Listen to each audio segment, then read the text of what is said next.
The concrete walls of Detention Center 7 absorbed sound like a tomb. Every footstep echoed down corridors lined with steel doors, each one sealed with electromagnetic locks that hummed with constant electrical current. The facility stretched across 43 acres of Nevada desert, surrounded by 3 layers of razor wire and motion sensors that could detect movement as small as a desert rat at 200 yards. Before we jump back in, tell us where you're tuning in from, and if this story touches you, make sure you're subscribed because tomorrow I've saved something extra special for you. Guard towers rose from each corner, their searchlights cutting sweeping arcs across the compound every 90 seconds. The pattern never varied. Between the towers, patrol teams moved in clockwork precision, their tactical boots grinding against asphalt that radiated heat even after sunset. Radio chatter crackled through their earpieces in coded bursts. Sector clear. Perimeter secure. All subjects accounted for. Inside the main processing center, fluorescent lights buzzed overhead, casting harsh shadows across polished metal surfaces. The air recycling system cycled with mechanical rhythm, pushing sterile air through vents that lined the ceiling like watching eyes. Every surface gleamed under the constant maintenance of a facility designed to hold the most dangerous political prisoners in the southwestern region. Warden Marcus Blackwood stood behind bulletproof glass in the central command center, his hands clasped behind his back as he surveyed the monitor wall. 67 screens displayed every angle of his domain. Cell blocks, exercise yards, mess halls, isolation units. His gray uniform bore no decorations, only the pressed creases of absolute authority and a badge that reflected the overhead lighting like polished steel. Temperature holding at 72 degrees in all sectors, reported Technical Supervisor Janet Morrison from her station below. Her fingers moved across digital controls with practiced efficiency, adjusting environmental systems that could make a prisoner's life comfortable or unbearable with microscopic precision. Humidity at 38%. All biometric readings within normal parameters. The prisoners were not criminals in any traditional sense. They were dissidents, journalists, activists, and others who had challenged the wrong people at the wrong time. Their files bore classifications that ensured they would never see trial, never face public scrutiny, never be acknowledged to exist. The facility operated under executive authorization buried so deep in classified documentation that even most government officials had never heard of it. Each prisoner wore a gray jumpsuit with an embedded tracking chip sewn into the fabric. The chips monitored location, heart rate, body temperature, and stress indicators in real time. Any anomaly triggered automatic alerts that brought guards running within 30 seconds. Sleep cycles were monitored through infrared sensors. Conversations were recorded through microphones so sensitive they could pick up whispered words through solid steel. Dr. Elizabeth Chun, the facility's chief psychologist, moved through the corridors with a clipboard tucked under her arm and an expression of clinical detachment. She had been recruited from a private research institution after demonstrating innovative techniques in psychological conditioning and behavioral modification. Her sessions with prisoners were recorded and analyzed by teams of specialists who refined interrogation methods with scientific precision. Subject compliance rates have improved by 12% this quarter, she reported during the morning briefing, her voice carrying the flat tone of someone discussing laboratory specimens rather than human beings. Enhanced isolation protocols are showing measurable results in breaking down resistance patterns. We're seeing faster cooperation timelines across all categories. The facility's design had been crafted by architects who understood that environment shaped behavior. Corridors were deliberately narrow to create feelings of claustrophobia. Ceiling heights varied unpredictably to generate subconscious anxiety. Color schemes shifted between zones, sterile white in medical areas, oppressive gray in cell blocks, harsh yellow in interrogation rooms.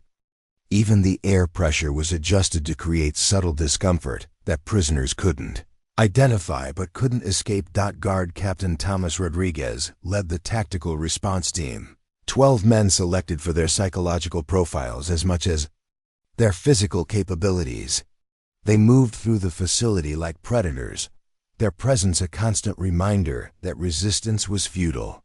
Their training included advanced techniques in pain compliance, psychological intimidation, and what the manual euphemistically called enhanced persuasion methods. Remember, Rodriguez told his team during their daily briefing, these subjects have been classified as enemies of state security. They forfeited their rights when they chose to betray their country. Our job is to extract information and maintain order through whatever means necessary. Compassion is a luxury we cannot afford. The interrogation rooms occupied the facility's east wing, each one designed with specific psychological principles. Room temperatures could be controlled independently, from freezing to sweltering. Lighting ranged from complete darkness to blinding intensity. Sound systems could produce anything from dead silence to overwhelming noise. The chairs were designed to become uncomfortable after precisely 17 minutes, forcing subjects into positions that caused gradual physical stress without leaving marks.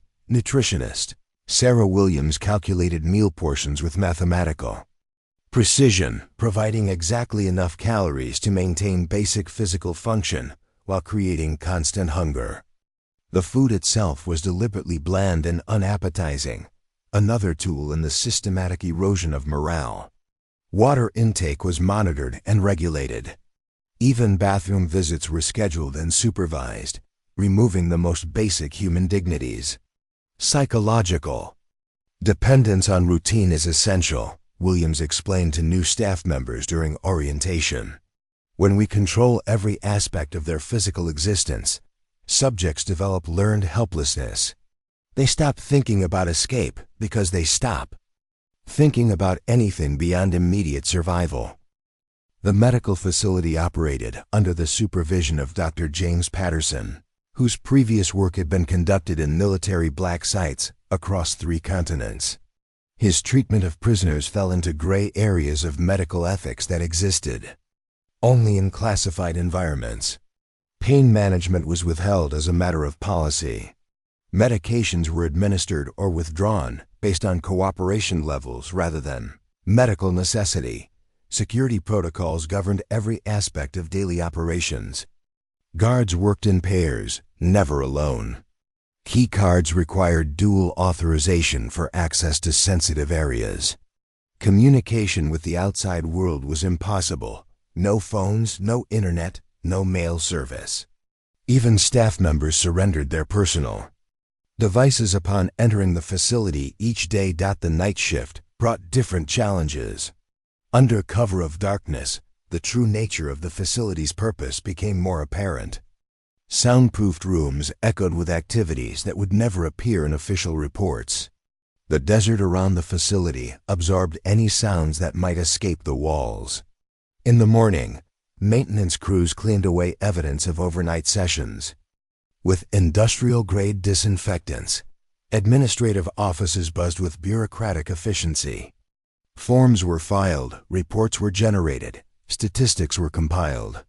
Every aspect of the prisoner's degradation was documented with scientific thoroughness.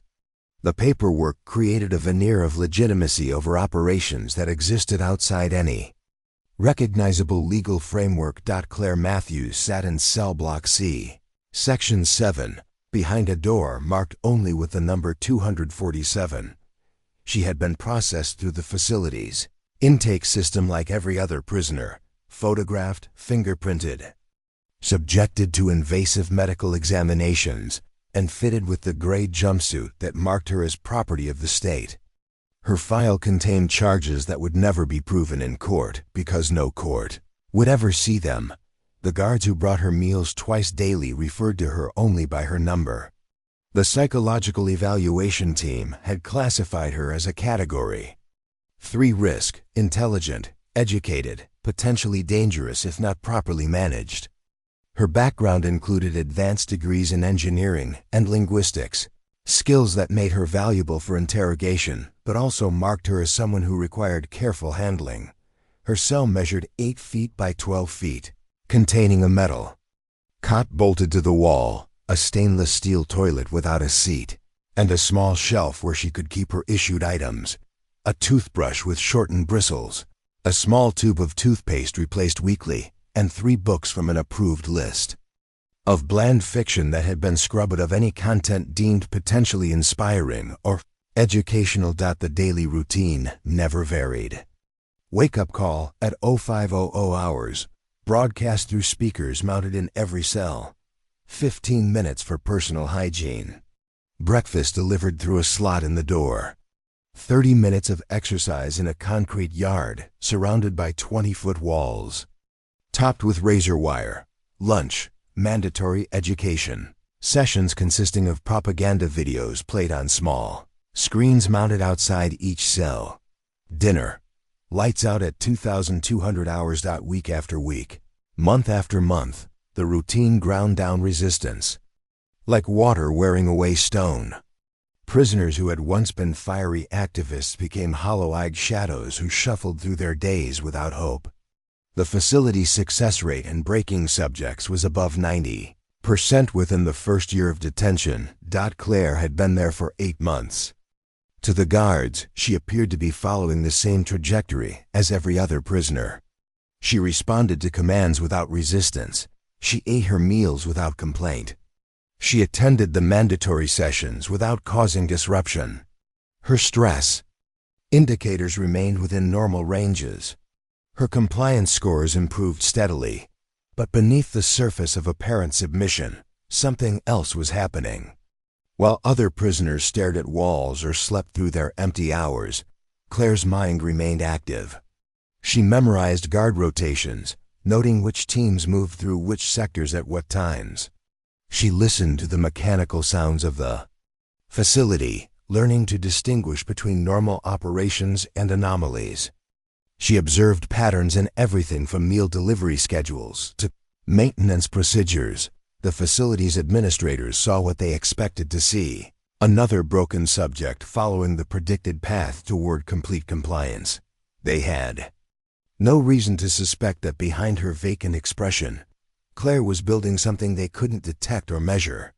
While they monitored her body for signs of resistance, they never thought to monitor her mind for signs of planning. In the sterile world of Detention Center 7, where every moment was controlled and every action was monitored, where hope was systematically eliminated and resistance was scientifically crushed, where the most dangerous prisoners in the region were held in conditions designed to break the human spirit, Claire Matthews was about to prove that some things cannot be measured by sensors or predicted by algorithms. The concrete walls that absorbed every sound would soon echo with something the architects had never planned for. The electronic locks that secured every door would face a challenge they were never designed to withstand. The patterns and routines that governed every aspect of life in the facility were about to be disrupted by someone who had been watching, learning, and waiting for exactly the right moment to act. But first, she had to survive what was coming next. The first time Dr. Elizabeth Chun pulled Claire's file for enhanced interrogation, she almost laughed. The photograph showed a woman in her early 30s with shoulder-length brown hair and unremarkable features. Nothing about her appearance suggested the kind of person who would require the facility's most intensive treatment protocols, yet her classification demanded it. Preparing and narrating this story took us a lot of time, so if you are enjoying it, subscribe to our channel. It means a lot to us. Now back to the story. Subject 247 has shown remarkable psychological resilience. Chun noted during her briefing with Warden Blackwood, standard conditioning techniques have produced minimal results. Her stress indicators remain abnormally stable despite 8 months of detention. I'm recommending escalated procedures. Blackwood studied the file with the detached interest of someone reviewing equipment specifications. Claire's background revealed an impressive academic record, doctoral degrees in mechanical engineering and applied linguistics from Stanford University. Before her arrest, she had worked as a translator for international humanitarian organizations, specializing in conflict zones where multiple languages intersected with complex political situations. What was her original offense? Blackwood asked, though he knew the answer. The question was routine, a way of reinforcing the narrative that justified her presence. Unauthorized communication with foreign entities, Chun replied, reading from the classification summary. She was providing translation services for refugee advocacy groups that the State Department deemed security risks. Her linguistic abilities made her particularly valuable to organizations working against American interests overseas. The charges were carefully constructed fictions, built around enough truth to withstand casual scrutiny. Claire had indeed worked with refugee organizations, translating testimonies from people fleeing various conflicts. Her work had exposed government policies that preferred official silence over humanitarian transparency. That made her dangerous, in ways that had nothing to do with national security and everything to do with political convenience. Guard Captain Rodriguez reviewed her disciplinary record with practiced efficiency. No incidents of physical resistance, no attempts at escape, no violations of facility protocols. She follows orders without question and maintains acceptable behavior during all interactions. He paused, frowning slightly. Almost too acceptable. Some of my men think she's planning something. Paranoia is an occupational hazard in this environment, Chun replied dismissively. Subject 247 exhibits classic symptoms of learned helplessness. Her compliance isn't strategic, it's psychological surrender. We see this pattern in highly intelligent subjects who realize the futility of resistance faster than others. The truth was more complex than Chun's confident assessment suggested. Claire's apparent compliance masked something the facility's sophisticated monitoring systems couldn't detect. A mind that remained fully engaged despite every technique designed to crush intellectual activity. While other prisoners descended into depression or madness, Claire maintained perfect mental discipline. During her mandatory education sessions, she appeared to watch the propaganda videos with the same vacant expression as every other prisoner. The cameras recorded her sitting motionless for hours, staring at screens that displayed carefully crafted messages about the necessity of state security and the dangers of dissent. What the cameras couldn't capture was how she used the reflection in the screen's surface to observe guard movements behind her. Nutritionist Sarah Williams had noted Claire's eating patterns in her weekly reports. Subject 247 consumes exactly 73% of provided meals, she reported during a staff meeting. This falls within normal parameters for prisoners at her detention stage. She shows no signs of hunger strikes or food-related resistance. Behaviors. What Williams didn't realize was that Claire's eating pattern followed a precise calculation. She consumed exactly enough nutrition to maintain optimal physical condition, while appearing to show the expected decline in appetite. Every bite was planned, every calorie counted. Every nutrient balanced to support capabilities she kept carefully hidden. Medical examinations revealed nothing unusual. Dr. Patterson's monthly assessments showed a prisoner whose physical condition remained stable despite the stresses of detention.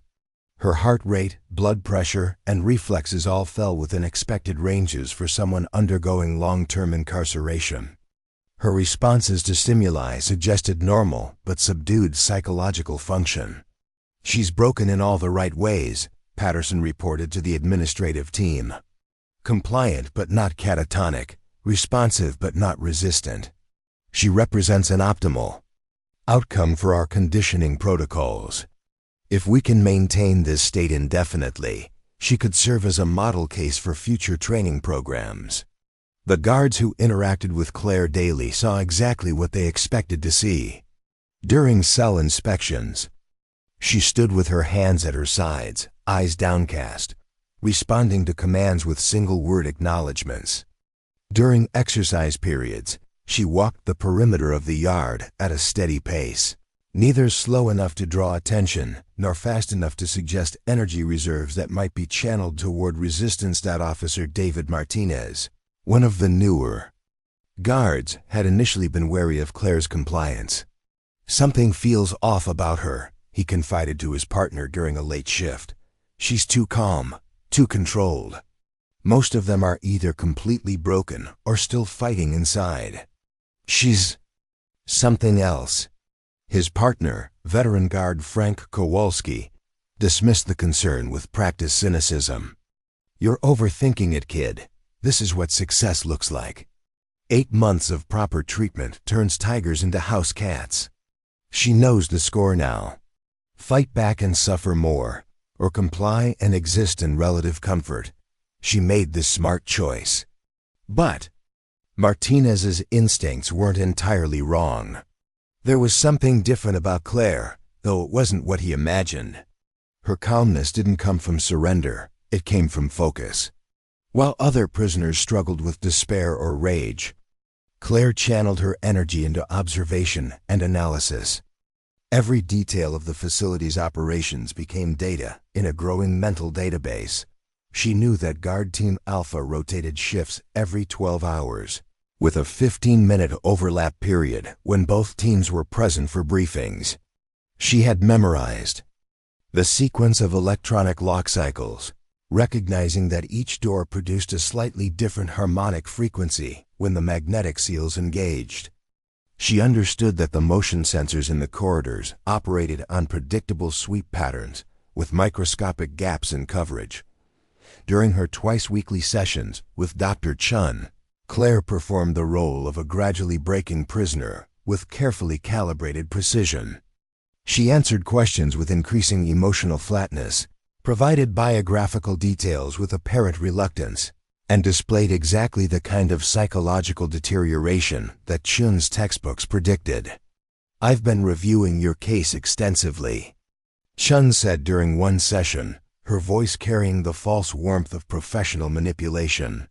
"Your continued cooperation has been noted at the highest levels. There are programs available for prisoners who demonstrate genuine reformation, opportunities for meaningful work within the facility structure." Claire's response was perfectly calibrated, enough interest to suggest she was being drawn in, but not so much as to appear calculated. "What kind of work?" she asked, her voice carrying the flat tone of someone whose curiosity had been beaten down to purely survival-focused questions. "Translation services," Chun replied, watching carefully for reactions. "Your linguistic skills are valuable assets that could be put to productive use. Instead of wasting away in a cell, you could contribute to important security operations. Help protect the country you once worked against." The offer was both bait and test. Accept too eagerly, and she would be flagged as potentially manipulative. Refuse too quickly, and she would be marked for additional pressure. Claire's response threaded the needle with invisible precision. "I need to think about it," she said, displaying exactly the kind of cautious consideration that suggested a prisoner slowly embracing collaboration. "I'm not sure I'm ready for that kind of responsibility."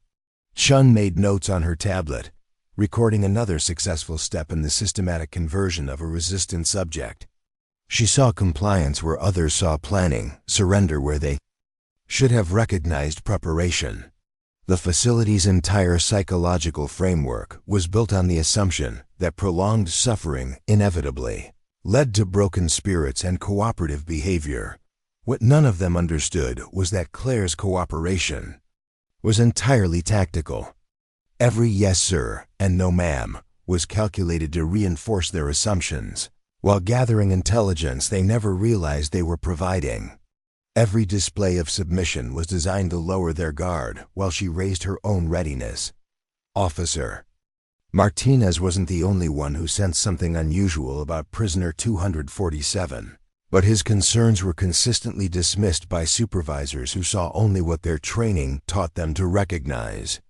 During evening briefings, when guards reported on prisoner behavior, Claire's name rarely came up except as an example of successful conditioning. Matthews is a model prisoner, Captain Rodriguez told his team during one such briefing. She demonstrates what happens when proper protocols are followed consistently. No disciplinary issues, no resistance behaviors, no security concerns. She's proof that even the most educated dissidents can be brought to heel with sufficient pressure. The younger guards nodded along, learning from veterans who had never encountered a prisoner like Claire. They were trained to identify active resistance, violence, escape attempts, overt defiance. They had no framework for recognizing someone who was gathering intelligence while appearing to comply completely. Technical Supervisor Morrison monitored Claire's biometric data with the same routine attention she gave to all prisoners. Heart rate stable, stress hormones within normal ranges, sleep patterns regular. The electronic monitoring systems that tracked every aspect of prisoner physiology showed exactly what they were designed to detect: the gradual settling of a captured mind into permanent captivity. But machines could only measure what they were programmed to recognize. They couldn't detect the difference between genuine acceptance and perfectly disciplined acting. They couldn't distinguish between broken spirits and strategically hidden strength. They registered Claire's physical responses without recognizing that those responses were being consciously controlled by someone who understood exactly how to manipulate biometric readings. Late at night, when the facility settled into its overnight routine, Claire lay on her narrow cot with her eyes closed, appearing to sleep like every other prisoner. The infrared sensors recorded her body temperature and breathing patterns, logging data that confirmed normal rest cycles. What they couldn't measure was the activity happening behind her closed eyelids. While appearing to sleep, Claire mentally rehearsed every detail she had observed during the day. Guard movements, timing sequences, equipment locations, conversation fragments overheard during meal deliveries. She built and rebuilt maps of the facility in her mind, calculating distances, identifying weak points, developing contingency plans for scenarios that existed only in her imagination. To everyone watching, Claire Matthews was exactly what she appeared to be: a broken academic who had learned to accept her fate. Her compliance scores were exemplary. Her psychological evaluations showed steady progress toward complete institutional dependence. Her behavior suggested someone who had internalized the facility's authority structure so completely that resistance was no longer even a consideration. They were about to learn how catastrophically wrong they were. The incident that marked the beginning of Claire's deeper isolation started with something as mundane as a maintenance request. During her weekly cell inspection, Officer Martinez had noticed a hairline crack in the concrete wall near her cot. Standard protocol required documentation and repair scheduling, but when he submitted the work order, it triggered an unexpected response from the administrative office. "Why is prisoner 247 reporting structural issues?" demanded Assistant Warden Helen Cortez during the morning staff briefing. Her voice carried the sharp edge of suspicion that had made her reputation in the correction system. Inmates who start noticing details about their environment are inmates who might be planning something we need to know about. Martinez tried to explain that he had discovered the crack during routine inspection. Not Claire, but Cortez had already moved on to broader implications. "I want enhanced monitoring on this subject effective immediately. 24-hour camera, surveillance, audio recording during all movements, and daily psychological evaluations instead of weekly." Dr. Chun nodded approvingly from her seat at the conference table. "I've been recommending escalated observation protocols for Subject 247.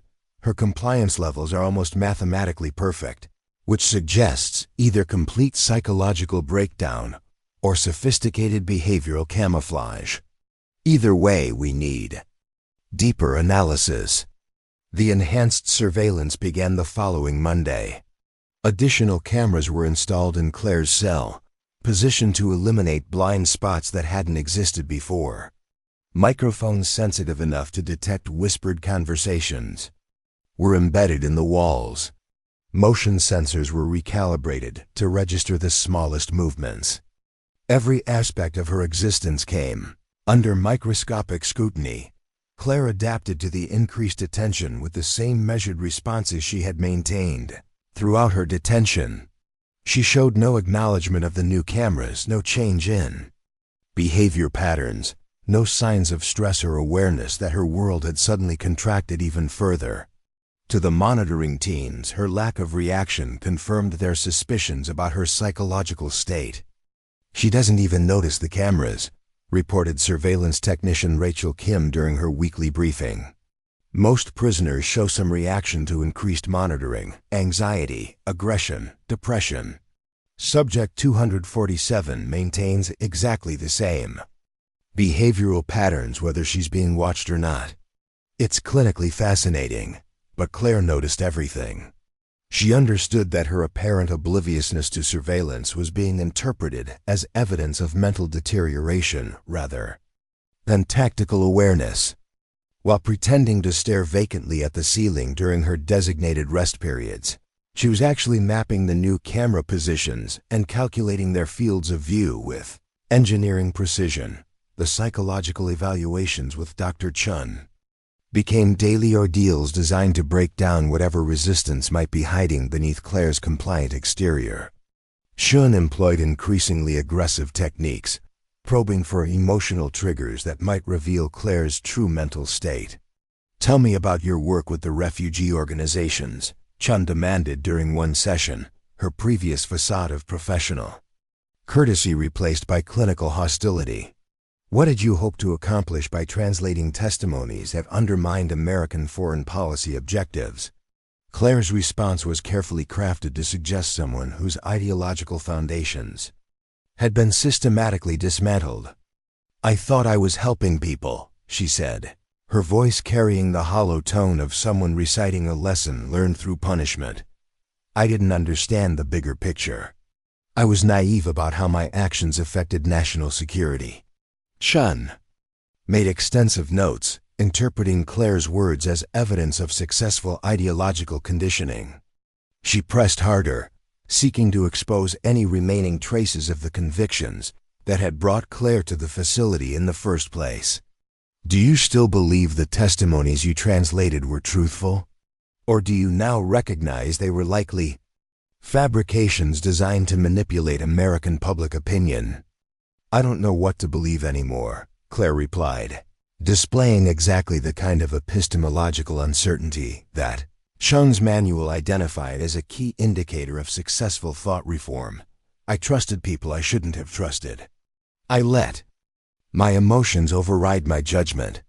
The sessions grew longer and more frequent, eventually consuming 3 hours of each day. Chun employed sleep deprivation techniques, scheduling evaluations at irregular hours that disrupted Claire's rest cycles. She used temperature manipulation, keeping the interrogation room uncomfortably cold or hot. She introduced random loud noises during conversations, designed to create anxiety and disorientation. Claire endured each technique while maintaining her performance of gradual psychological collapse. She allowed her responses to become slightly more disjointed when sleep-deprived, showed appropriate physical discomfort during temperature extremes, and displayed startled reactions to sudden sounds that were perfectly calibrated to appear genuine. Without revealing any actual vulnerability, Captain Rodriguez implemented new security protocols specifically designed around Claire's case. Guards were instructed to vary their routine patrol patterns randomly, eliminating the predictable timing sequences that had governed facility operations for years. Meal delivery schedules were altered without notice. Exercise periods were shifted to different times of day without explanation. "If she's been studying our routines, we'll eliminate the routines," Rodriguez explained to his team during a tactical briefing. "Unpredictability is our best defense against prisoners who might be planning something. She can't prepare for patterns that don't exist." The strategy reflected sophisticated understanding of how prisoners typically gathered intelligence, but it also revealed the administration's growing paranoia about Claire specifically. They were treating her as a unique threat, while simultaneously convincing themselves that she was psychologically broken. The contradiction never occurred to them. Claire adapted to the altered schedules with the same apparent indifference she showed to everything else. When guards arrived at unexpected times, she responded with mechanical compliance. When meal deliveries came hours early or late, she accepted the food without comment. When exercise periods were moved from morning to afternoon, she walked the yard with the same steady pace she had maintained for months. What the guards didn't realize was that their attempts to create unpredictability were actually providing Claire with more valuable intelligence than any routine could have offered. Random schedule changes revealed how quickly the facility could mobilize resources, how communication flowed between different departments, and which protocols could be altered versus which ones remained fixed regardless of circumstances. Nutritionist Williams received new orders to modify Claire's meal portions and content without notice. "We need to see how she responds to disrupted nutrition patterns," Chun instructed. "If she's maintaining hidden physical capabilities, irregular feeding schedule should reveal them through stress responses." Claire's meals began arriving in quantities that varied wildly from day to day. Sometimes she received portions barely adequate for basic survival. Other times she was given more food than she could possibly consume. The nutritional content shifted between protein-heavy combinations and carbohydrate-dominant meals, designed to create energy spikes and crashes. Her response frustrated the monitoring teams. She ate exactly what she needed, regardless of what was provided, neither hoarding excess food nor showing signs of hunger when portions were reduced. Her body weight remained stable within a range so narrow that it suggested either supernatural discipline or complete metabolic adaptation to institutional control. "She's not human," Officer Martinez muttered to his partner during one night shift. "Normal people react when you mess with their food. They get angry, they get scared, they start acting desperate. She just accepts whatever happens like it doesn't matter." His partner, Officer Stevens, had developed his own theory about Claire's behavior. "Maybe she's completely dissociated. I've seen it before in long-term prisoners. Their minds just check out completely. They become like robots, going through motions without any actual consciousness." But Martinez remained unconvinced. During his patrols past Claire's cell, he sometimes caught glimpses of something in her eyes that contradicted the theory of psychological absence. It was nothing he could articulate in reports or explain to supervisors, just an intuitive sense that someone was still home behind the vacant expression. Dr. Patterson implemented new medical protocols designed to test Claire's physical responses. Under controlled stress, blood draws increased to twice weekly, ostensibly to monitor health but actually to observe how she reacted to invasive procedures. Blood pressure checks became rough and prolonged, with the cuff inflated to uncomfortable levels for extended periods. Claire submitted to each procedure with the same mechanical compliance she showed to everything else. She didn't flinch when needles were inserted unnecessarily roughly. She didn't protest when medical equipment was used in ways that maximized discomfort. She answered health-related questions in the same flat monotone she used for everything else. The medical data revealed nothing that suggested hidden physical capabilities or emotional responses. Her vital signs remained remarkably stable despite increasingly aggressive treatment. Her recovery times from minor procedures fell within normal ranges. Her pain responses appeared appropriate but subdued, consistent with someone whose nervous system had adapted to chronic stress. That administrative pressure began building around Claire's case as the enhanced monitoring protocols consumed increasing resources without producing the breakthrough insights that justified their implementation. Warden Blackwood faced questions from regional supervisors. about why a single prisoner required such extensive attention and specialized treatment. Subject 247 represents a unique challenge to our standard operational models, he explained during a video conference with his superiors. Her background and psychological profile suggest capabilities that could pose significant security risks if not properly managed. We're taking proactive measures to ensure she remains contained and compliant. The regional director, a man whose authority extended across 15 similar facilities, remained skeptical about the resource allocation.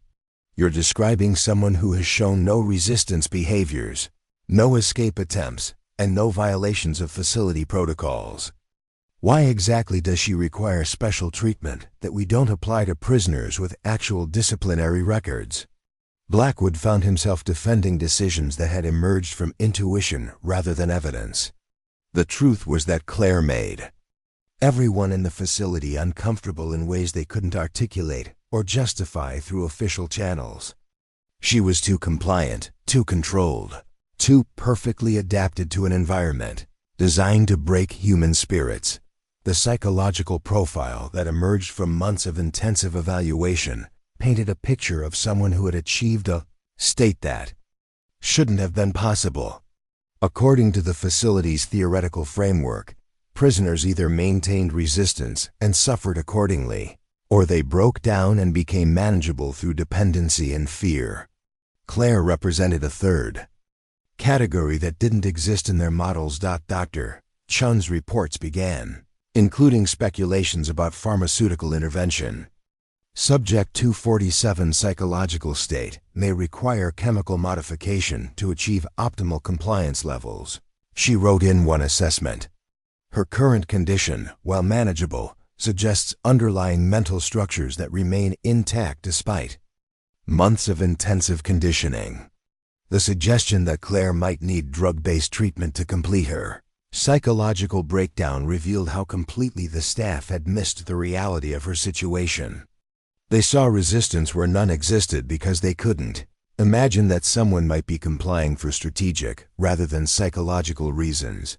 Late at night, when the facility settled into its reduced staffing patterns, Claire lay in her cot and processed the day's intelligence gathering.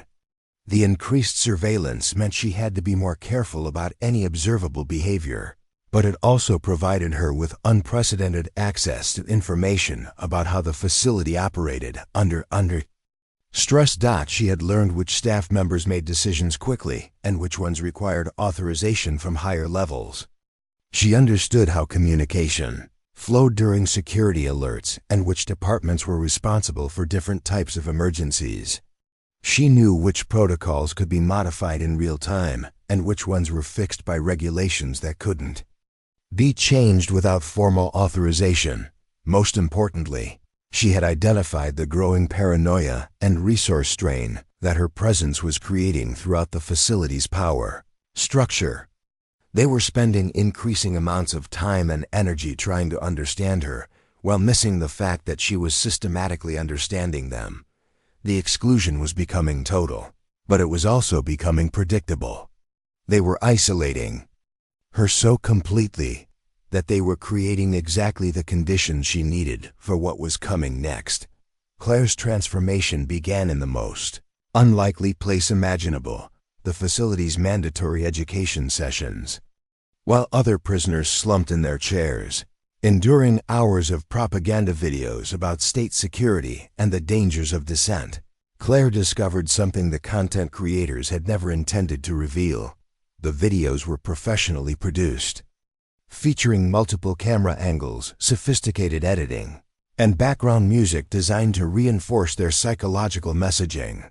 But Claire's engineering background allowed her to notice details that escaped casual viewing. The production quality revealed information about the facility's technical capabilities, funding levels, and connections to outside organizations. More importantly, the videos contained brief glimpses of areas beyond the prisoner sections. Establishing shots showed corridors Claire had never seen, office spaces with specific equipment configurations, and exterior views that revealed the facility's relationship to surrounding terrain. Each frame became a piece of intelligence that she filed away with photographic precision. During one education session, a video about the importance of cooperation with facility staff included a sequence filmed in the Central Command Center. The shot lasted only 12 seconds, but Claire absorbed every detail. Monitor configurations, staff positions, door locations, and most crucially, a partial view of the main security console with its array of switches and indicators. She memorized the pattern of lights on the console, cross-referencing it with the security activities she had observed during her months of detention. By comparing the video footage with her direct experiences, she began mapping the facility's electronic control systems. The information came together like pieces of a three-dimensional puzzle that existed entirely in her mind. The facility's library represented another unexpected source of intelligence. Prisoners were allowed access to a carefully curated collection of approved books, mostly consisting of bland fiction and sanitized historical accounts. The selection was designed to provide mental occupation without inspiring resistance or providing useful information, but Claire discovered that even the most innocuous books contained valuable data when read with the right perspective. A novel about frontier life included detailed descriptions of water sources and geological formations that helped her understand the facility's relationship to underground aquifers. A sanitized biography of a Civil War general contained tactical principles that applied to modern security operations. Most valuable was a seemingly harmless book about desert wildlife that described the seasonal migration patterns of animals in the southwestern United States. By studying these patterns, Claire gained insights into how natural movement corridors might affect electronic surveillance systems and how seasonal weather changes could create opportunities for human movement. Across the surrounding terrain, the medical facility provided the most dangerous but most essential intelligence gathering opportunities. During her routine health examinations, Claire observed the layout of equipment storage areas, the positioning of emergency supplies, and the procedures used by medical staff during different types of situations that Dr. Patterson's office contained. A wall map showing the locations of all federal detention facilities in the region, marked with different colored pins that presumably indicated various classification levels. During one examination, while Patterson was distracted with equipment preparation, Claire memorized the entire map with the same precision she applied to everything else. The medical storage areas revealed information about the facilities, pharmaceutical inventory, emergency response capabilities, and connections to outside medical suppliers. Claire noted which medications were available in large quantities, which ones required special storage conditions, and which ones might have applications beyond their intended medical purposes. Her knowledge of chemistry, acquired during her doctoral studies, allowed her to identify medications that could be repurposed for non-medical applications. Certain sedatives could be concentrated to create more potent compounds. Some antibiotics contained chemical components that could be extracted and recombined. Pain medications included substances that could affect human consciousness in precisely controllable ways. The facility's maintenance systems provided another layer of intelligence that Claire gathered through careful observation of repair activities. When technicians worked on her cell's lighting or plumbing, she watched their procedures with apparent disinterest while actually memorizing every detail of the facility's infrastructure. The electrical systems operated on a redundant grid with multiple backup power sources, but the redundancy created complexity that could be exploited by someone who understood the underlying architecture. The plumbing system included emergency shut-off valves that could affect entire sections of the facility simultaneously. The heating and ventilation networks provided access routes between areas that were otherwise separated by security barriers. Most importantly, Claire identified the facility's communication infrastructure. Phone lines, internet connections, radio systems, and internal networks all followed physical pathways that could be traced and potentially accessed by someone with the right knowledge and tools. The redundancy that was designed to prevent system failures could also prevent the detection of careful intrusions. The psychological evaluation sessions with Dr. Chen became opportunities for Claire to study the facility's administrative systems. Chen's office contained computer terminals with access to prisoner databases, staff scheduling systems, and security protocols.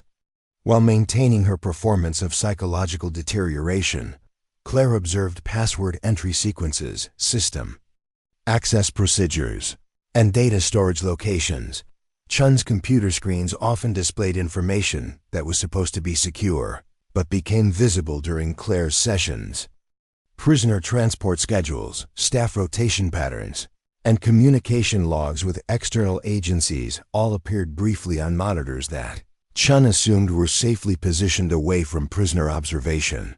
The administrative systems revealed the facility's connections to larger government networks, including agencies responsible for prisoner transfers, court scheduling, and legal proceedings. Claire began understanding how information flowed between the facility and external organizations, identifying potential leverage points that might be exploited during an emergency. The dining hall provided opportunities to observe food storage and preparation systems that could be crucial during any disruption of normal operations. Claire studied the locations of emergency food supplies, the procedures used by kitchen staff during different situations, and the scheduling patterns that governed meal preparation and distribution. More importantly, the dining hall revealed social dynamics among both prisoners and staff members. Claire identified which prisoners might be potential allies during a crisis, which ones were likely to panic, and which ones might actively resist any disruption of the routine that had become their psychological anchor. The staff members who worked in food service included several who showed signs of dissatisfaction with facility policies, personal financial stress, or other vulnerabilities that might be relevant during an emergency. Claire cataloged these observations without any immediate plan for their use, but with the understanding that information gathered now might become crucial later. Physical conditioning became Claire's most carefully hidden preparation activity.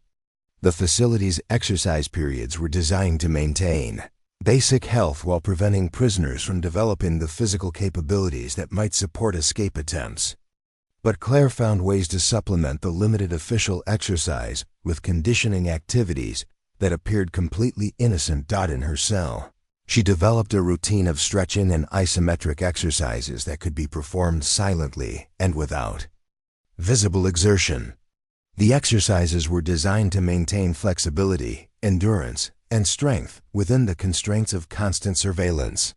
Every movement was calculated to appear like natural fidgeting or unconscious physical adjustment. Exercises included specific conditioning for activities that might be required during an emergency. Grip strength exercises disguised as nervous hand movements. Balance training performed while appearing to shift position casually. Cardiovascular conditioning was achieved through controlled breathing techniques that appeared to be meditation or simple relaxation. Claire's background in mechanical engineering provided the foundation for her most sophisticated preparation activities. She began reverse engineering the facility's security systems by observing their operation during normal circumstances and imagining how they might behave during various failure scenarios. The electronic locks operated on magnetic principles that could be affected by electromagnetic interference under specific conditions. The motion sensors used infrared detection that could be confused by temperature variations or reflective materials. The communication systems relied on radio frequencies that could be disrupted by interference generated using common electronic components. Most importantly, Claire identified the cascading dependencies that connected different systems throughout the facility. A failure in the electrical grid would affect electronic locks, but might not immediately disable backup power sources. A disruption in communication networks could isolate different sections of the facility from central command. A problem with the water supply could trigger emergency protocols that would override normal security procedures. The facility's emergency response procedures became visible through careful observation of drills and actual incidents. Claire witnessed response patterns during medical emergencies, equipment failures, and security alerts. Each incident revealed information about staff capabilities, decision-making processes, and the priorities that governed resource allocation. During crisis situations, she learned which staff members had keys to which areas, who possessed override authorities for security systems, and how communication flowed during situations that deviated from normal operations. The emergency procedures that were designed to maintain control during crisis situations also revealed vulnerabilities that could be exploited by someone who understood the system's underlying logic. The facility's connection to external emergency services provided another crucial piece of intelligence. Claire observed the arrival times and response capabilities of outside agencies during medical emergencies and equipment failures. The response patterns revealed information about travel distances, available resources, and coordination procedures that might be relevant during a more serious emergency. Through months of systematic observation, Claire assembled a comprehensive understanding of the facility that exceeded the knowledge possessed by most staff members. She understood not just how things worked during normal operations, but how they might fail, how failures might cascade through interconnected systems, and how human responses might be predicted and influenced during crisis situations. The preparation was entirely mental, invisible to the surveillance systems that monitored her every movement. While appearing to deteriorate psychologically, she was actually building the most sophisticated escape plan ever conceived within the walls of Detention Center 7. The plan existed entirely in her mind, requiring no written notes, no physical tools, and no communication with outside allies. Every piece of information was cross-referenced with every other piece, creating redundant pathways toward the same objectives. If one approach failed, alternatives existed. If circumstances changed, the plan could adapt. If opportunities arose unexpectedly, she would be prepared to exploit them. The guards who watched her saw a broken prisoner going through the motions of daily existence. The administrators who analyzed her data saw a successful case study in psychological conditioning. The medical staff who examined her saw a subject whose physical condition remained stable under controlled stress. None of them realized that they were observing someone who had transformed their place of maximum security detention into a laboratory for studying their own weaknesses. Claire had learned everything she needed to know about the facility's capabilities. Now she was ready to discover what they didn't know about hers. The most sophisticated prison in the regional detention system was about to face its first real test. And it was about to fail in ways that its designers had never imagined possible. The opportunity Claire had been waiting for arrived at 2:17 a.m. on a Tuesday night, disguised as a routine maintenance emergency. A severe thunderstorm had moved across the Nevada desert, bringing with it electromagnetic interference that disrupted several of the facility's communication arrays. The storm itself wasn't unusual, but its timing coincided with a scheduled software update to the security monitoring system, creating a perfect confluence of circumstances. Technical supervisor Morrison stood in the central command center, watching error messages cascade across multiple screens. Primary surveillance grid is cycling through diagnostic mode, she reported to the night shift supervisor. We've got intermittent coverage in sections B through F, while the backup cameras initialize. Should be fully operational again within 40 minutes. What Morrison didn't realize was that Claire had been tracking weather patterns for months, correlating them with the facility's technical update schedules that she had memorized from overheard conversations during maintenance visits. She had calculated the probability of this exact scenario and prepared for it with the same precision she applied to everything else in her cell. Claire lay motionless on her cot as the lights dimmed during the automated transition to backup power systems. The surveillance cameras in her cell went dark for exactly 93 seconds during the system switchover, a brief window that appeared random to the monitoring staff but represented the culmination of months of careful observation. During those 93 seconds of darkness, Claire moved with practiced efficiency. From beneath her mattress, she retrieved items that had been collected and hidden over months of careful preparation. A small piece of metal filing, obtained by gradually wearing down the edge of her meal tray against the concrete wall. A length of thread pulled from her jumpsuit seam and twisted into a stronger cord. A fragment of mirror glass carefully extracted from the bathroom fixture during a previous maintenance disruption. Each item had been gathered through activities so subtle that they escaped detection by surveillance systems designed to catalog every aspect of prisoner behavior. The filing was created through movements that appeared to be nervous fidgeting. The thread was extracted during routine clothing adjustments.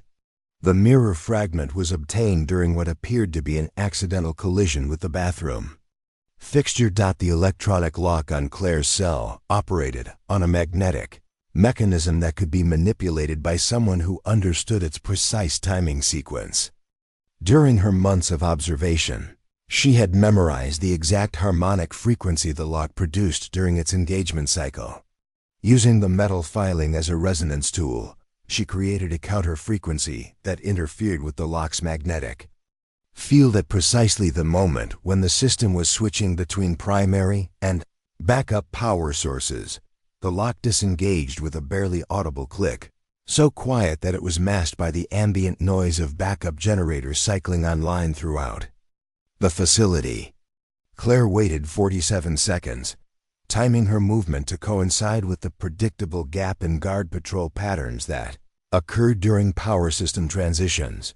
She stepped into the corridor during the narrow window when Guard Team Bravo had completed their sector sweep, but Team Alpha had not yet begun their backup coverage. The hallway stretched in both directions, illuminated by dim emergency lighting that created pools of shadow between the overhead fixtures. Claire moved through these shadows with the fluid precision of someone who had mentally rehearsed every step hundreds of times. Her destination was the facility's central utility access point, located 3 floors below the main detention area. The route required navigating through sections of the facility she had never physically visited, but had studied extensively through the intelligence-gathering activities of the previous months. Every turn, every door, every potential obstacle had been mapped in her mind with engineering precision. The service corridors that connected different levels of the facility were designed for maintenance access rather than security containment. They contained no surveillance cameras, minimal electronic monitoring, and irregular patrol coverage. The designers had assumed that prisoners would never gain access to these areas, making them the perfect pathway for someone who understood how to bypass the primary security barriers. Claire descended through the utility levels using maintenance ladders and service passages that followed the facility's infrastructure networks. The route was physically demanding, requiring her to navigate through spaces barely wide enough for human passage, but her hidden conditioning program had prepared her for exactly this type of exertion. At sublevel 3, she reached the facility's main electrical distribution center. The room contained the primary power control systems that supplied electricity to every section of the detention facility. More importantly, it housed the communication relay equipment that connected the facility to external networks and emergency response systems. Using knowledge gained through months of observing maintenance procedures, Claire accessed the electrical panel that controlled power distribution to the administrative sections of the facility. She didn't shut down the power completely. That would have triggered immediate emergency responses. Instead, she created a series of cascading electrical fluctuations that would appear to be caused by storm-related power grid instabilities. The fluctuations were carefully timed to disable specific systems in precise sequence. First, the administrative computer network lost connection to external databases. Then, the internal communication system began experiencing intermittent failures that prevented coordination between different sections of the facility. Finally, the backup power systems for the maximum security detention areas began cycling through diagnostic routines that temporarily reduced their surveillance capabilities. Each disruption appeared to be a normal consequence of severe weather. Combined with aging infrastructure, the facility's staff would attribute the problems to the storm rather than deliberate sabotage, buying Claire the time she needed for the next phase of her plan. From the electrical distribution center, Claire moved to the facility's communication hub. This area contained the radio equipment, telephone systems, and internet connections that linked Detention Center 7 to the outside world. During emergencies, these systems were crucial for coordinating with external agencies and maintaining contact with regional command structures. Claire's knowledge of electronic systems, gained through her engineering background and enhanced by months of observing the facility's technical operations, allowed her to identify the critical communication nodes that required the most sophisticated disruption. Simply cutting cables would be detected immediately, but creating interference patterns that mimicked equipment malfunctions would delay discovery and response. She used the metal filing to create precise scratches in the shielding around key cable connections, introducing electromagnetic interference that would degrade signal quality without causing complete communication failure. The degradation would appear gradual and weather-related, consistent with the storm conditions affecting the entire region. With the facility's communication capabilities compromised, Claire moved to her next objective, the prisoner detention control systems. These electronic locks and monitoring networks were designed with multiple redundancies to prevent exactly the kind of systematic override she was attempting. But redundancy created complexity, and complexity created vulnerabilities for someone who understood the underlying system architecture. The detention control room was located on sublevel 2, accessible through the same service corridors Claire had used to reach the electrical distribution center.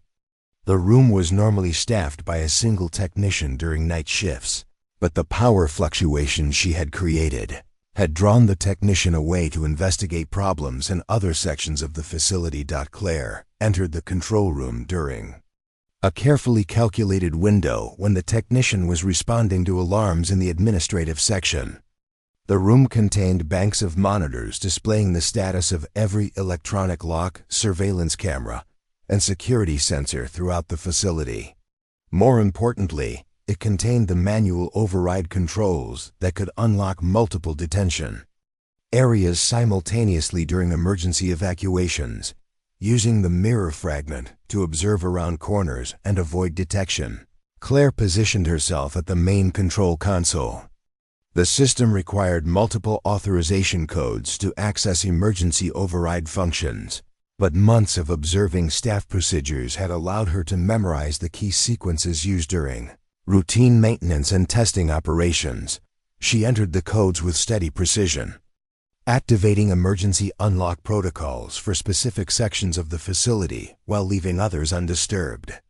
The pattern of unlocks was designed to appear like a system malfunction rather than deliberate sabotage. Cell blocks in different areas of the facility would unlock at intervals that suggested cascading technical failures rather than coordinated action. The first unlocks occurred in the minimum security section, where prisoners with shorter sentences and nonviolent classifications were held. These prisoners were more likely to attempt escape if given the opportunity, creating confusion and drawing security resources away from the maximum security areas where Claire's real objectives lay. 43 minutes after the first cell doors began opening in the minimum security section, alarms began sounding throughout the facility. The jinn Response followed predictable patterns that Claire had studied during previous emergency drills. Guards rushed toward the areas with the most obvious security breaches, leaving other sections temporarily understaffed. Claire used this distraction to move through areas of the facility that were now accessible due to her systematic override of security systems. Her destination was the maximum security wing, where 20 other prisoners were held, under conditions similar to her own detention. These prisoners had been selected not randomly, but through careful evaluation of their backgrounds, psychological profiles, and potential value during an escape attempt. The maximum security prisoners included individuals with military training, technical expertise, linguistic abilities, and other skills that could prove crucial during a complex escape operation.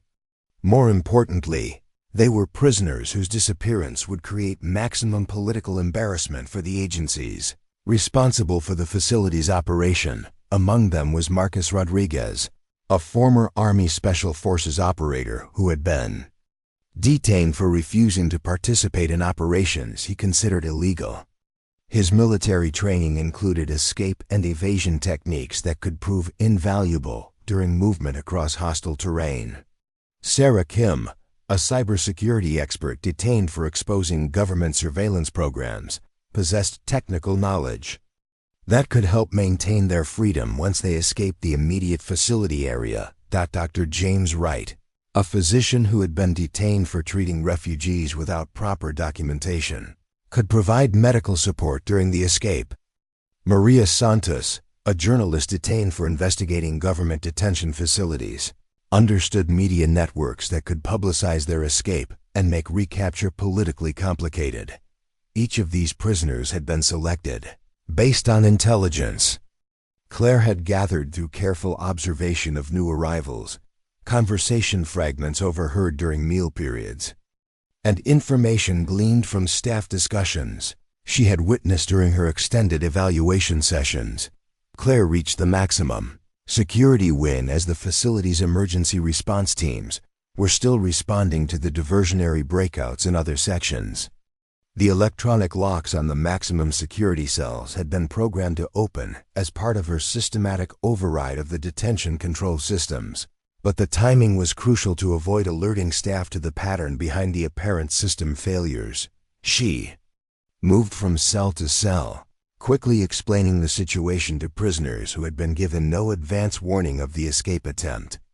Her approach was direct and efficient, designed to minimize confusion and maximize cooperation from people who had no reason to trust unexpected developments.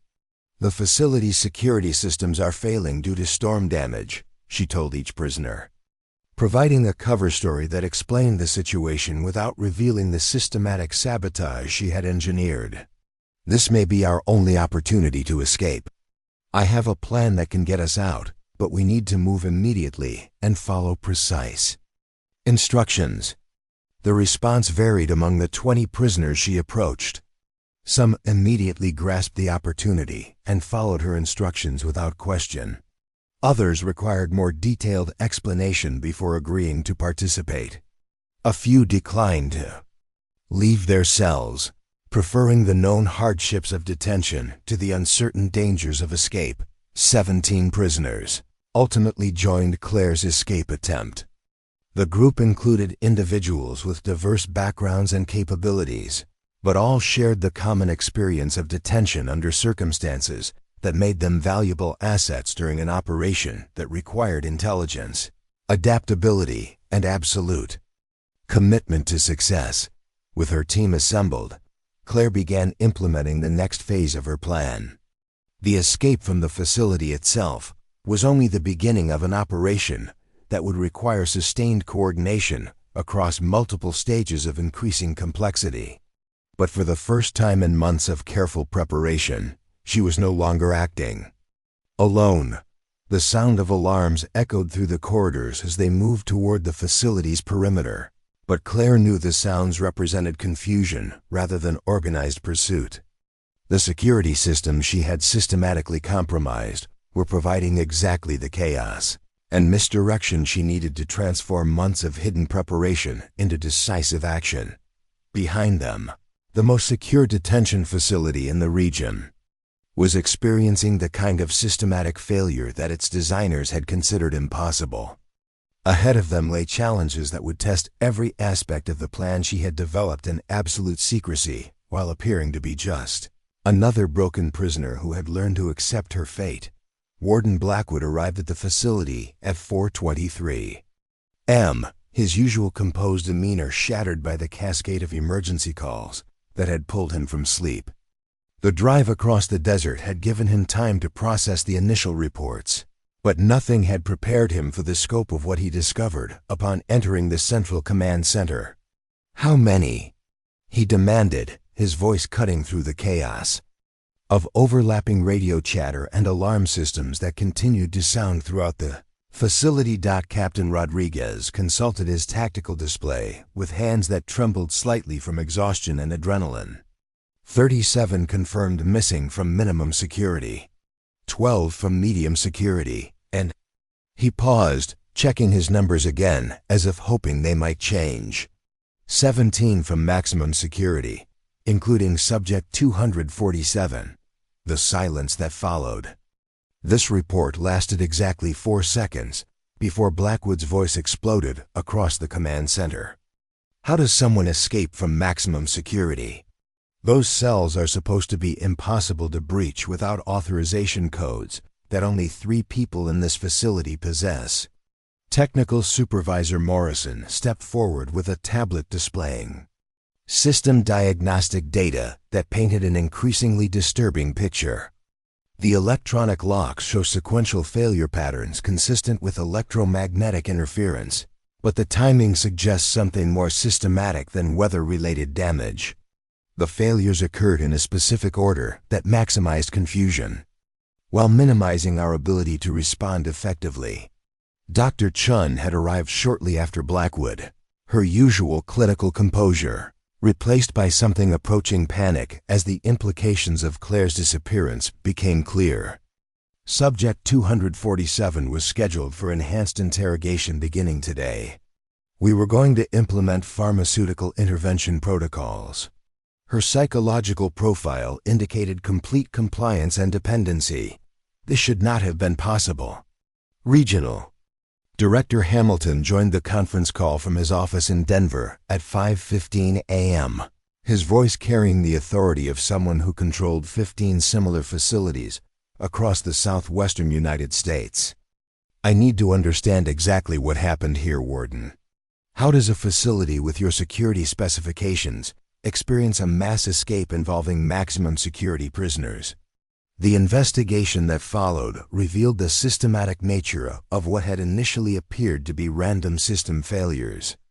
Security footage from the hours before the escape showed normal operations with no visible signs of prisoner agitation or unusual staff activity. The power fluctuations had appeared consistent with storm-related electrical grid instabilities.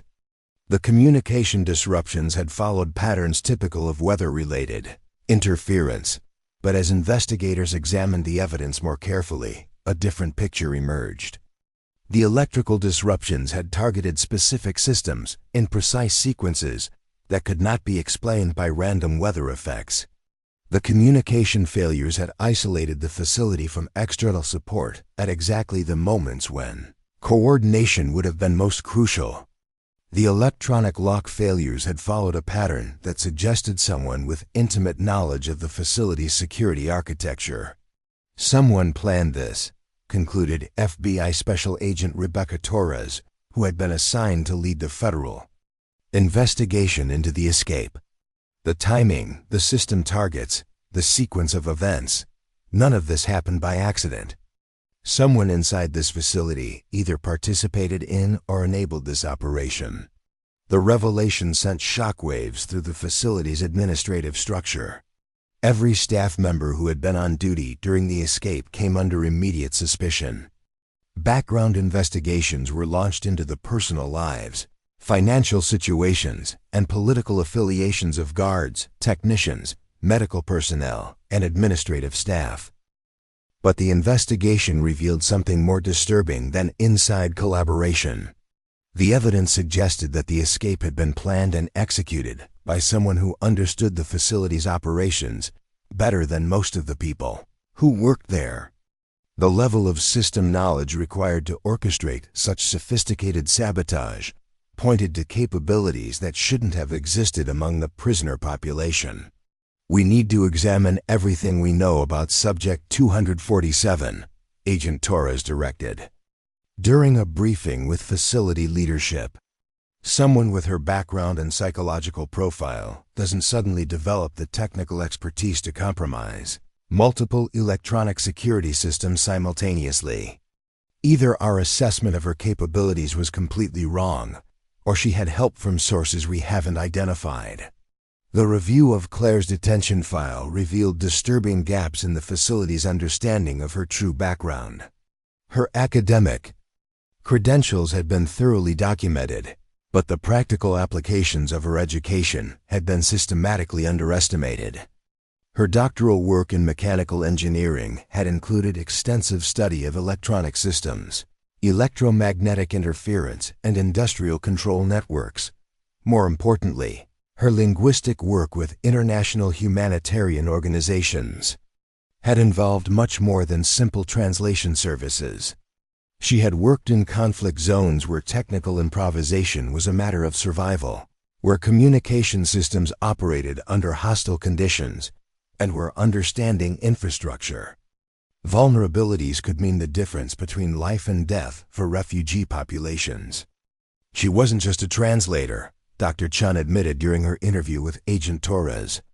Her work involved coordinating complex logistical operations in environments where normal systems and procedures had broken down.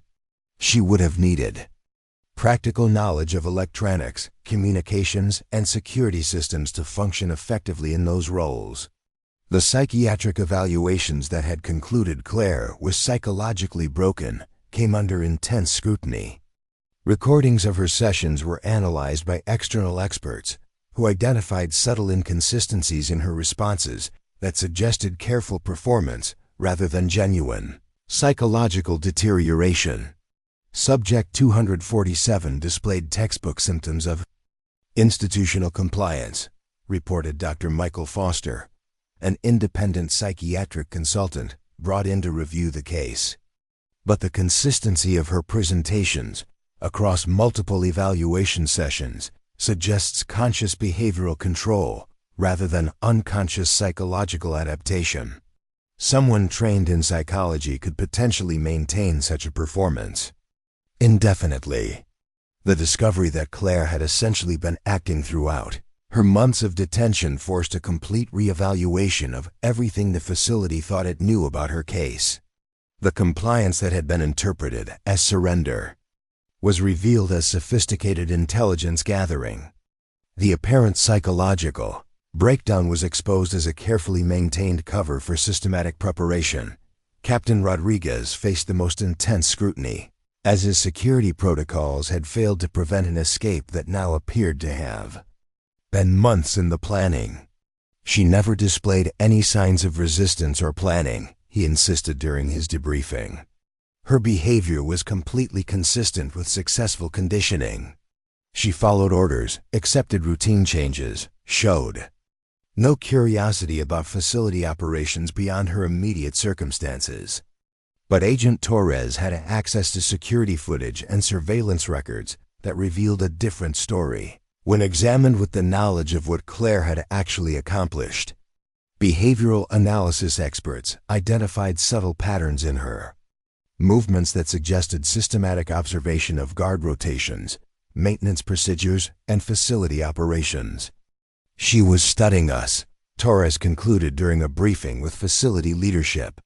Every compliance behavior, every apparent sign of psychological submission, was part of an intelligence gathering operation that lasted for months. She used our own security protocols against us by appearing to be exactly what we expected to see. The search for the escaped prisoners had mobilized law enforcement resources across 3 states, but the trail had gone cold within hours of the initial escape. No abandoned vehicles had been found. No civilian sightings had been reported. No electronic communications had been intercepted. The 17 maximum security prisoners had vanished into the Nevada desert as completely as if they had never existed.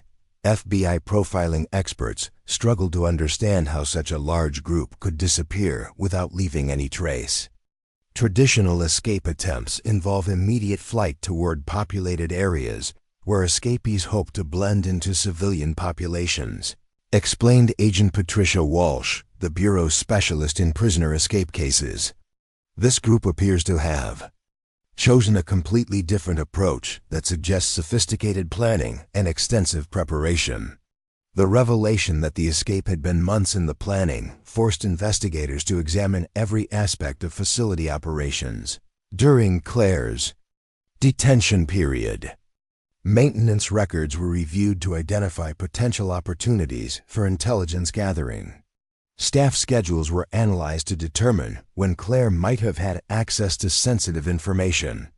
Communication logs were scrutinized for any signs of outside contact or coordination. What emerged was a picture of systematic intelligence exploitation that had occurred entirely within the boundaries of normal detention procedures. Claire had used routine medical examinations to study facility layouts. She had exploited mandatory education sessions to gather information about technical capabilities. She had turned psychological evaluation sessions into opportunities to observe administrative procedures. She weaponized our own protocols, Blackwood admitted during a conference call with his superiors. Every procedure designed to break down resistance and maintain control became a source of intelligence that she used to plan this operation. We thought we were studying her, but she was studying us. The political implications of the escape began to emerge as news of the incident reached officials in Washington. The prisoners who had escaped included individuals whose cases involved classified operations, controversial detention policies, and sensitive intelligence matters. Their disappearance created security concerns that extended far beyond the immediate law enforcement response. These weren't ordinary criminals, explained Assistant Director James Patterson during a classified briefing with Justice Department officials. Several of the escapees possess knowledge of classified operations that could compromise ongoing national security activities if disclosed publicly. Their escape represents a potential intelligence disaster that goes far beyond simple prison security failure. The media response began within hours of the first news reports about the escape. Investigative journalists who had been tracking rumors about undisclosed detention facilities suddenly had confirmation that such facilities existed and were housing prisoners outside normal legal processes. The escape itself became secondary to the broader questions it raised about secret detention programs. International human rights organizations issued statements demanding investigations into the conditions at Detention Center 7 and similar facilities.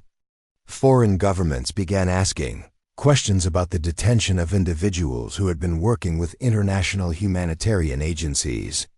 The escape had transformed what was intended to be a secret operation into a public relations catastrophe. Facility staff found themselves facing internal investigations, congressional inquiries, and media scrutiny that threatened to expose the entire detention program. Security clearances were suspended. Personnel were reassigned. Administrative procedures were subjected to external review by agencies that had previously accepted the facility's operations without question. The escape itself was just the beginning.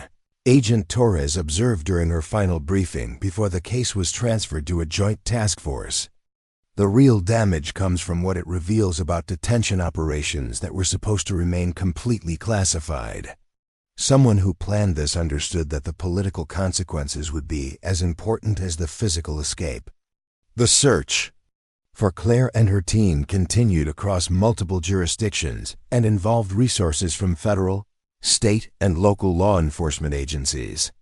But as days passed without any trace of the escaped prisoners, investigators began to understand that they were dealing with an operation that had been planned with the same systematic precision that had characterized the escape itself. We're not chasing desperate fugitives trying to stay ahead of pursuit, Torres concluded. We're pursuing people who plan not just how to escape, but how to disappear completely afterward.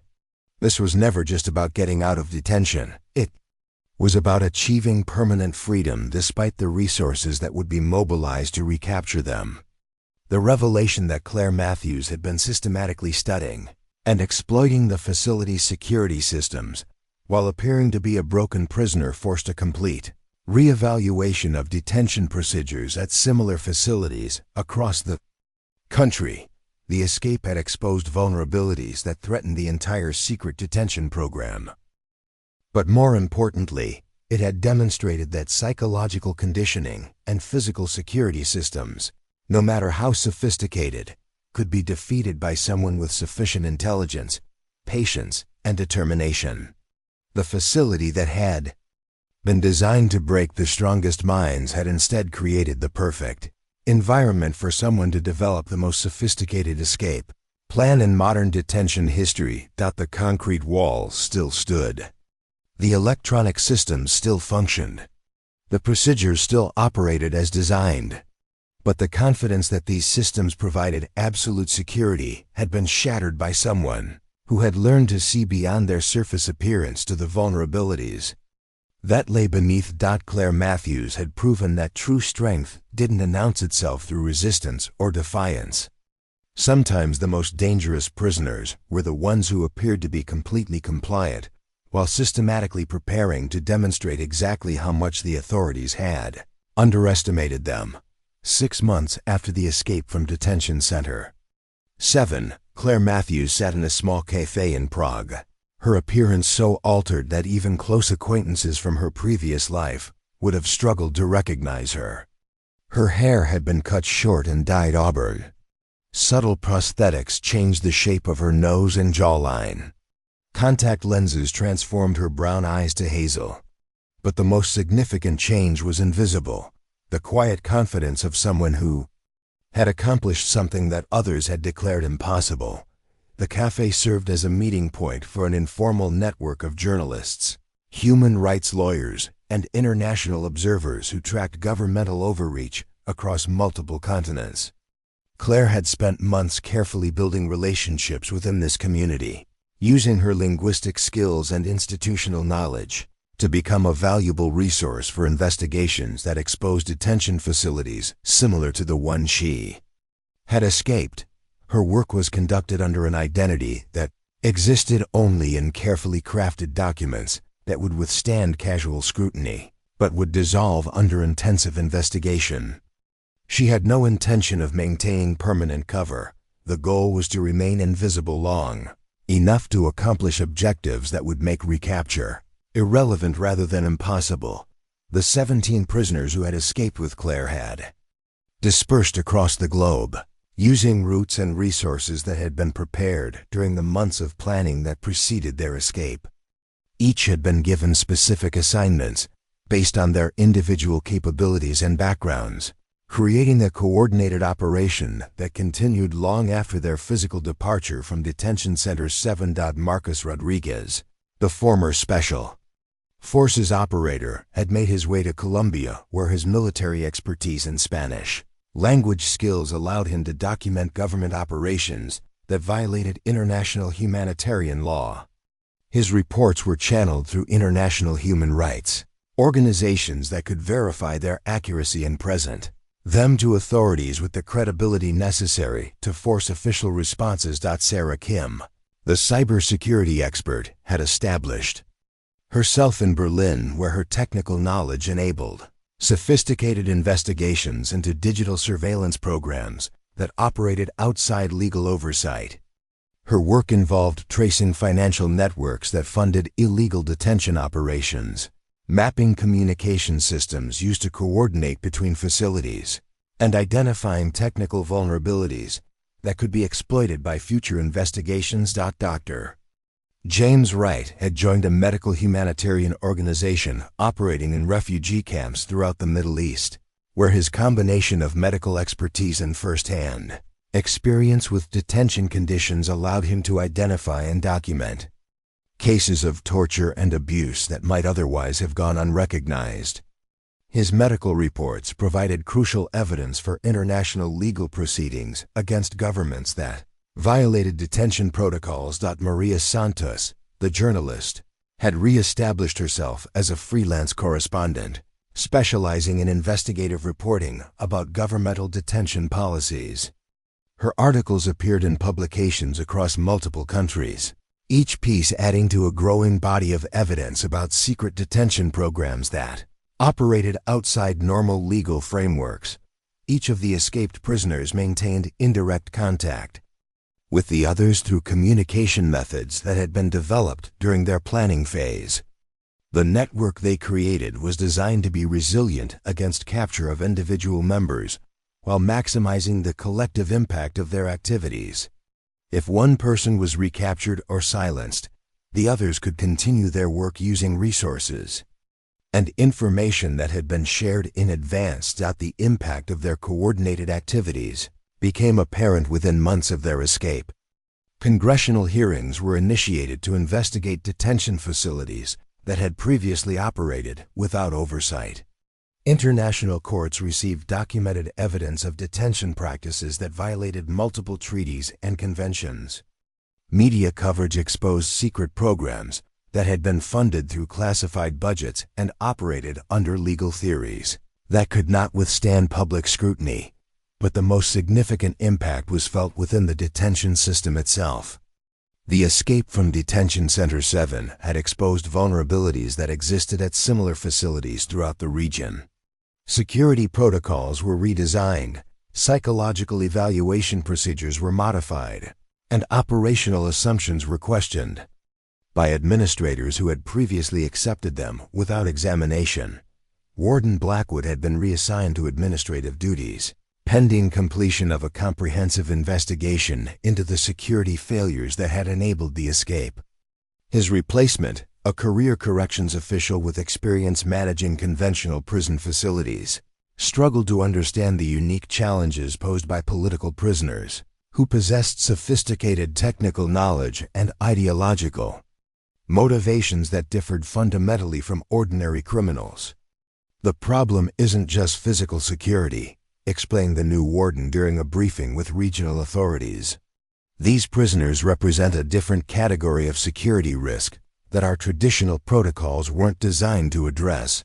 We're dealing with individuals who view detention as a temporary obstacle rather than permanent defeat, and who possess the intellectual capabilities to exploit systematic weaknesses that we never recognized existed." Dr. Chun had undergone professional review by psychological licensing authorities, who questioned her assessment methods and theoretical frameworks. The discovery that she had completely misread Claire's psychological condition raised broader questions about the reliability of psychiatric evaluations in high-security detention environments. The subject displayed sophisticated behavioral control that exceeded the detection capabilities of standard psychological assessment tools, Chun wrote in her final report on the case. The implications extend beyond individual evaluation failures to fundamental questions about the reliability of psychological profiling in environments where subjects have strong motivations to deceive professional observers. The facility itself underwent comprehensive technical upgrades, designed to address the vulnerabilities that Claire had exploited during her escape. Electronic systems were redesigned with additional redundancies and monitoring capabilities. Physical security procedures were modified to eliminate gaps in surveillance coverage. Staff training programs were revised to include recognition of intelligence-gathering behaviors that might be disguised as compliance. But the more fundamental problem remained unresolved. The facility had been designed around assumptions about prisoner psychology and capabilities that had proven incorrect when tested by someone with sufficient knowledge and determination. The technical upgrades address symptoms of the security failure rather than its underlying causes.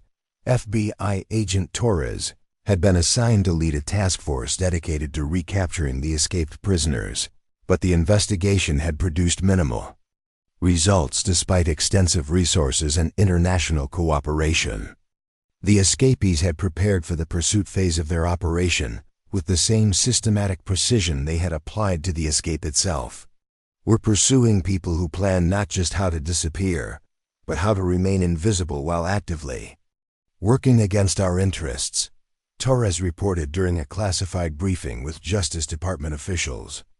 Traditional fugitive investigation techniques assume that escaped prisoners will eventually make mistakes that expose their locations or identities. This group appears to have eliminated the conditions that usually lead to such mistakes. The search had involved cooperation with law enforcement agencies across multiple countries, but international legal complications hindered the investigation. Several of the escaped prisoners had obtained asylum or refugee status in countries that did not recognize the detention charges that had originally justified their imprisonment. Others had disappeared into regions where American law enforcement had no jurisdiction or cooperation agreements. More importantly, the political environment surrounding the case had changed dramatically as a result of the revelations that followed the escape. Public awareness of secret detention programs had created pressure for policy changes that made aggressive pursuit of the escapees politically complicated rather than simply logistically challenging. Congressional investigations had revealed that Detention Center 7 represented only one facility within a larger network of detention sites that operated under legal authorities that could not withstand public scrutiny. The existence of these facilities had been justified through classified legal opinions that relied on interpretation of executive powers. During national security emergencies, Senator Margaret Thompson, who chaired the Senate Judiciary Committee's Subcommittee on Constitutional Rights, had initiated hearings that exposed the legal framework supporting secret detention programs. The escape from this facility has revealed detention practices that appear to violate fundamental constitutional protections, she declared during opening statements that were broadcast internationally. The hearings featured testimony from former facility staff members, legal experts who challenged the constitutional basis for secret detention, and international observers who compared American practices to those condemned in other countries. The cumulative effect was to create political pressure for reforms that would eliminate the legal foundations supporting facilities like Detention Center 7. International human rights organizations had filed formal complaints with multiple courts and international bodies, citing evidence gathered by the escaped prisoners as documentation of systematic violations of detention standards. The complaints sought not only investigation of specific facilities, but broader review of detention policies that enabled such facilities to operate. The evidence provided by individuals who experienced these conditions firsthand represents the most comprehensive documentation of secret detention practices that we have received, stated Dr. Maria Gonzalez, director of the International Committee for Human Rights. Their testimony provides crucial insight into detention methods that would otherwise remain hidden from oversight and accountability. The financial costs of the investigation and security upgrades required by the escape had strained budgets that were already stretched by the requirements of maintaining multiple classified detention facilities. Regional directors faced pressure to demonstrate that continued investment in secret detention programs produced results that justified their expense and security risks, but the more significant cost was political rather than financial. The exposure of secret detention programs had created domestic and international controversy that threatened relationships with allied countries, complicated diplomatic negotiations, and provided propaganda opportunities for hostile governments. European allies had begun questioning cooperation agreements that might involve detention practices that violated their own legal standards. International courts had initiated proceedings that could result in formal condemnation of American detention policies.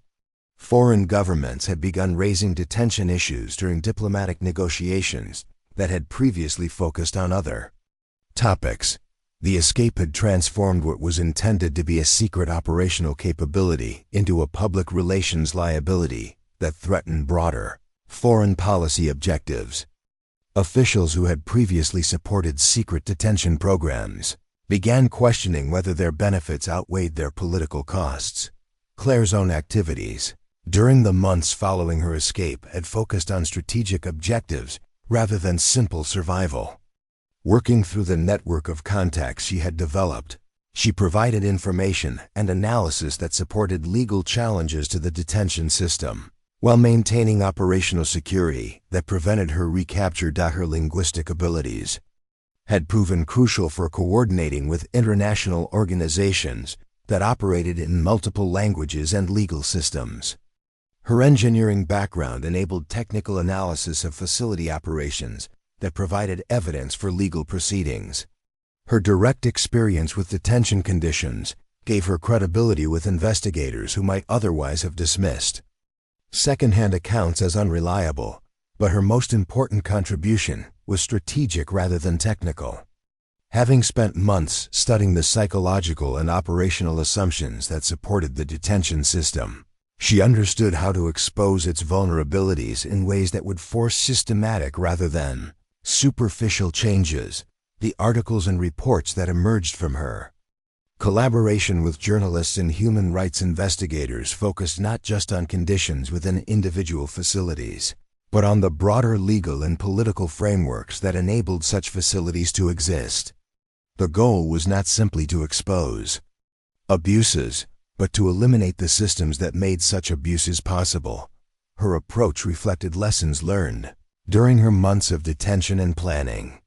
Direct confrontation with authority structures rarely produced lasting change, but systematic analysis of their underlying assumptions could reveal contradictions that forced those structures to reform or collapse. The network of escaped prisoners continued their coordinated activities for months after their initial escape, but their ultimate success was measured not by their continued freedom, but by the changes they forced within the systems they had escaped. Legislative hearings, legal challenges, international pressure, and media exposure combined to create political momentum for reforms that would have been impossible without the evidence they provided. Dr. Wright's medical documentation had provided crucial evidence for international legal proceedings that resulted in formal condemnation of American detention practices by multiple international bodies. His reports had been cited in court decisions that established legal precedents limiting governmental detention authorities. Sarah Kim's technical investigations had exposed financial networks that supported secret detention programs, leading to legislative restrictions on funding mechanisms that had previously operated without oversight.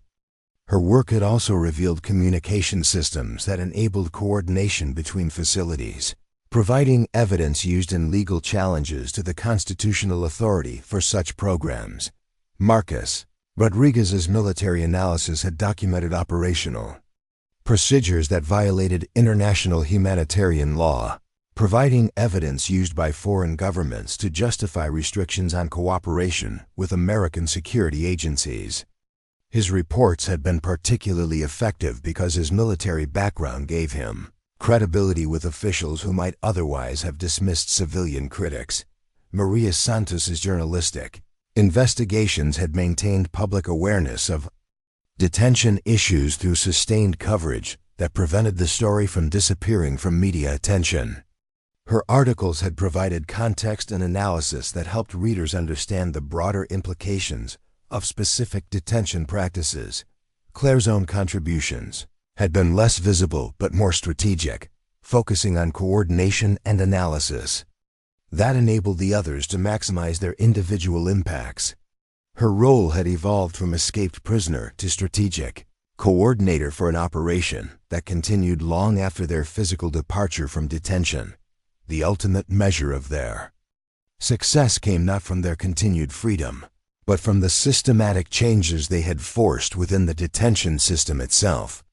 Facilities like Detention Center 7 faced requirements for external oversight that had not existed before their escape. Legal authorities that had supported secret detention programs were restricted through legislative and judicial actions that responded to evidence they had provided. International pressure had resulted in treaty modifications that limited governmental detention, authorities during national security emergencies. Diplomatic consequences had forced policy reviews that acknowledged the political costs of maintaining secret detention capabilities. But perhaps the most significant impact was psychological rather than legal or political. The escape had demonstrated that systems designed to break human spirits could be defeated by someone with sufficient intelligence, patience, and strategic thinking. It had proven that apparent compliance could mask systematic preparation for resistance that authorities never recognized until it was too late to prevent. The concrete walls of Detention Center 7 still stood, but the assumptions that had supported their construction had been shattered. Electronic systems still functioned, but their limitations had been exposed by someone who understood them better than their designers.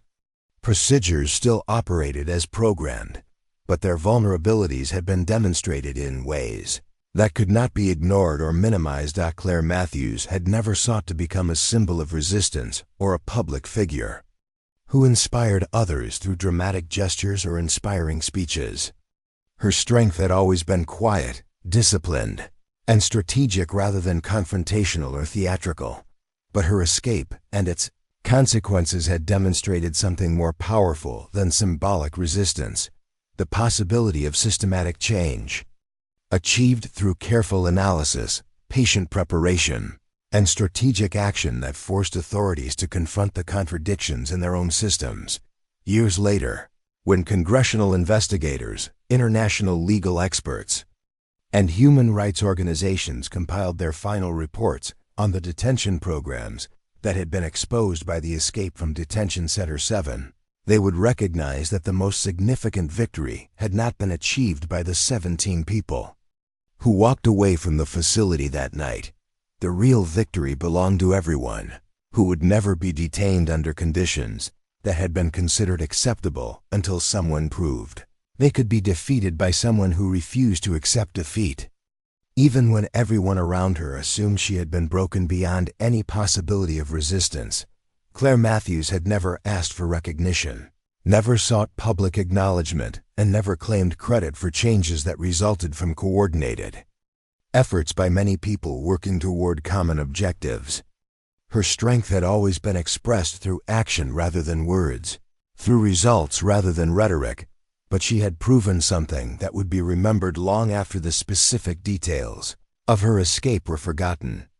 That true power did not announce itself through dramatic gestures or public confrontation, but through the quiet determination to understand complex systems well enough to expose their weaknesses and force them to change.